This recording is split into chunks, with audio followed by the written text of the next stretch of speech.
Assalamu alaikum rahmatullohi va barakatuh tuğanlarım. Бүгүнкү темабыз кызыктуураак деп ойлойм. Сиздер кандай ойлойсуздар билбейм, бирок башыбыздан өткөн нерсени айтып берели. Бисмилла. Жалгыз уул катары, үйдө жалгыз кала турган катары жана ата энебиз менен бирге жашай турган адам катары сиздерге айтып аткан өзүбүздүн оюбуз, пикирибиз, насаатыбыз, может кеңешибиз, алым эмеспиз, бирок пайдасын берет деп иншалла үмүт кылабыз. Анда мындай. Кыз чыккан, короче, үйлөнгөнгө деп кыз бир эжебиз айтып калды. Анан кийин сураптыр да ал кызча. Ал бала жалгыз эмеспи, акыркы калчу бала эмеспи үйдө, же болбосо ата энеси менен жашабайбы депчи. Тооба. Сиздерге суроодо эмне үчүн ал менен жашаганыңыздар келбейт? Же болбосо кандай маселе бар да ал жерде? Кайра сиз күйөөңүздү эгер баланы жакшы көрө турган болсоңуз, ага кайра жардам бербейсизби? Кантип? Ата энесинин ыраазычылыгына жеткенге сиз жардам берсеңиз кандай болот эле? Эркек киши ата энесинин ыраазычылыгына жетсе бейишке кирет дейт да. Аял киши болсо күйөөсүнүн ыраазычылыгын жетсе бейишке кирет деп айтылат. Сиз ошол күйөөсүнө жардам берип, ыраазычылыгына жеткенге көмөктөшпөйсүзбү? Кандай дейсиз? Наоборот адамдар бар экен да, ал менен жашабай эле койбойлу, ата энеңизди жөн эле отдельно эле жашай беришпейби?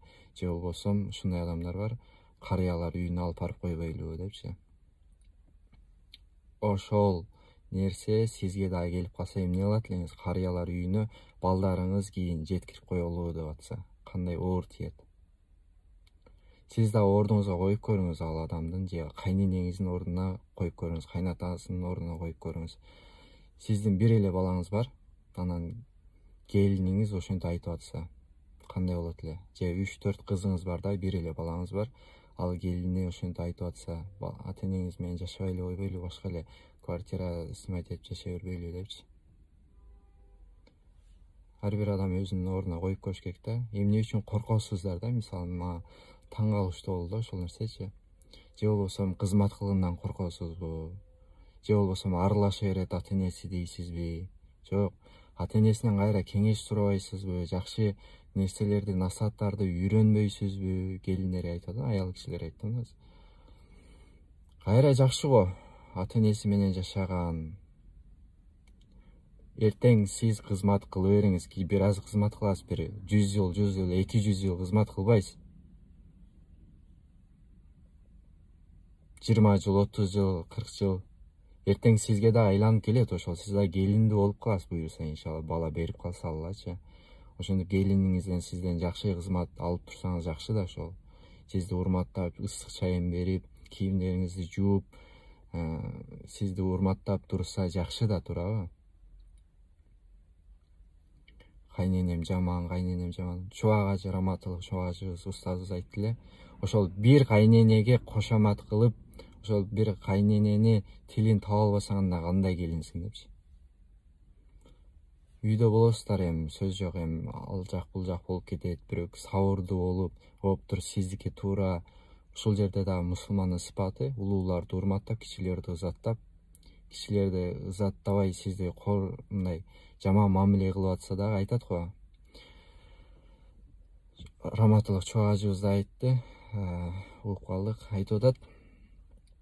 Бирөө кайненеси менен жашабайм дейт экен да. Ушундай жашагым келбейт, мен өлтүргүм келип атат деп бир молдого келсе, мен сага чай дамдап берейин. Жок, адаштым.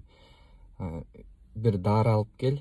Жок, өзү дары жасап берет экен, короче. Мына дарыны сен бере бересиң депчи. Тамагына кошуп бере бергин, бирок жакшы кызмат кылгын, эч ким билбей калсын аны депчи. Сенден күмөн санап калышпасын, өлүп калды деп. Бирок ошону билбей калыш үчүн сен кызматыңды жакшы кылып бер, чайларын кылып берип, тамагын жасап берип, кирлерин жууп берип, жакшы мамилеңди кылып бергин. 2 айдан кийин кайненең тынчыйт дейт да. Анан болуптур деп барып, тамагына кошуп бере берет, жакшы кызматын кыла берет. Кийин 2 айдан кийин баягы келин кайра чуркап келет экен да. Молдоке, токтотуңуз, мени өлтүргүм келбей калды, бул кайненем апамдай болуп калды, мен жакшы көрүп калдым депчи. Анткени кызмат кылган сайын ага ата энеси, ошол кайненеси жакшы мамиле кылып, кызындай мамиле кылып калган учуру болот да. Анан айтат молдоке, ал коркпой эле ой жалат болбой эле ал витамин болчу депчи. Витамин эле ал деп. Көрдүңүз тууганым. Ошол себепти сиз дагы жакшы мамиле кыла бериңиз ата энесине, сизге дагы кайра кайтып келет. Коркпоңуз. Алар жеп алышпайт, жутуп алышпайт. Сооп кайра топтойсуз. Сиздин ата энеңизди карап атат деп бир туугандар да жакшы көрөт сизди. Сиз эң сүйүктүү келинине айланасыз кайрачы. Ошол коркуп аткан келиндерге, коркуп аткан кыздарга арналат бул видеобуз. Пайдасын берсин иншалла. Анан эгер дагы түшүнбөй ал жак бул жак боло турган болсо, YouTube'да толтура видеолор бар. Кайнене менен кайната менен кантип жашаш керек, ошолорду көрүңүздөр. Анан азыр сүйлөп атканда бизден бир кемчилик боло турган болсо, же болбосо сиздерге дагы суроо, эмне үчүн жалгыз уулду каалашпайт жашаганды? Башка кыздарда жалгыз уулду же болбосо жалгыз калчу баланы каалашпайт. Өз оюңузду, пикириңизди жазып коюңуз комментарий, биз дагы пайда алалы. Ассаламу алейкум рахматуллахи ва баракатух.